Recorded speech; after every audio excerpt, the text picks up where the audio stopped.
There's a billboard out here in the area where I live in the Twin Cities as you drive in from the suburbs to the city. And here's what the billboard says. After you die, you will meet God. After you die, you will meet God. And it's a huge billboard. And then it gives a little reference, Hebrews 9:27.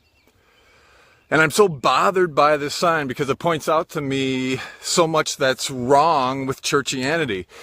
And I'm on this journey, and maybe you are too, but I'm evolving out of churchianity, the shallowness, the fear, the anger, the judgment of this message where we put God in a box and faith in a box and Jesus in a box, and we miss the beautiful, bold, radical, transforming message of the way of Christ.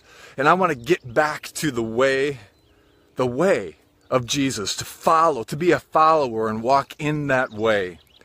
And I think others are hungry too. If you're going to church and you feel like you're dying inside, but you don't know exactly what's wrong and you can't quite put your finger on it, I think it's this coming to life, evolving out of being released from churchianity and coming to full life in Christ now, not just after we die.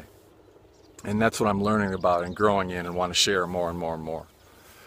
So it's too much to talk about from this billboard, so I'll just share one short part of it today. After you die, you will meet God. Well, what about meeting God in my life here now before I die? Isn't that possible? Isn't that a possibility in our lives? Yes, it is. Living in the presence of God now, an intimate relationship with God now, and Jesus comes to show us how to do that, to model that for us. So what about meeting God on my run this morning? Meeting God and sensing God's presence and giving thanks at the beautiful blue sky all around me, the green grass, the pine trees.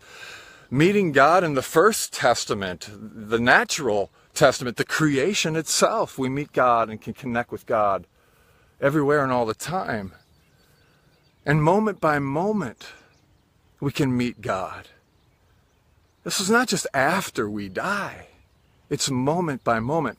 Richard Rohr has a wonderful statement. He says this: we cannot attain the presence of God because we are already totally in the presence of God.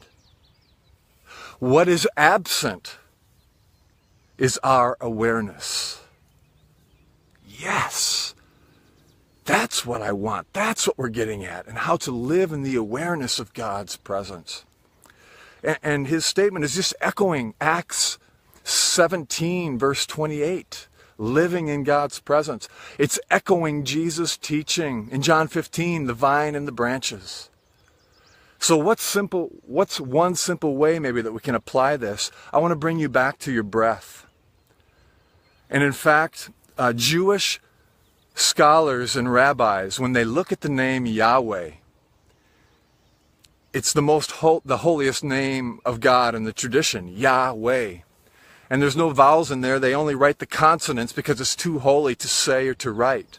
But Jewish scholars and rabbis are coming to the understanding that this name really is the sound of breathing.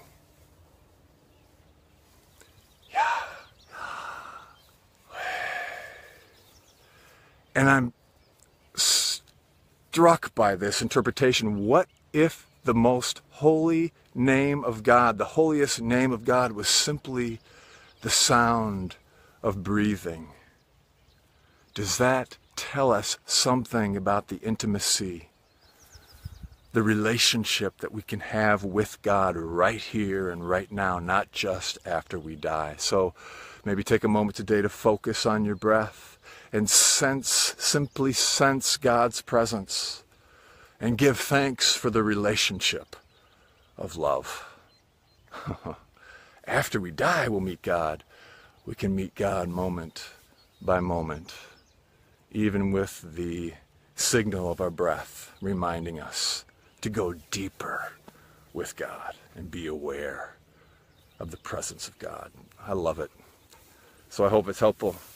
And until next time, may you live all the days of your life in this beautiful presence of God.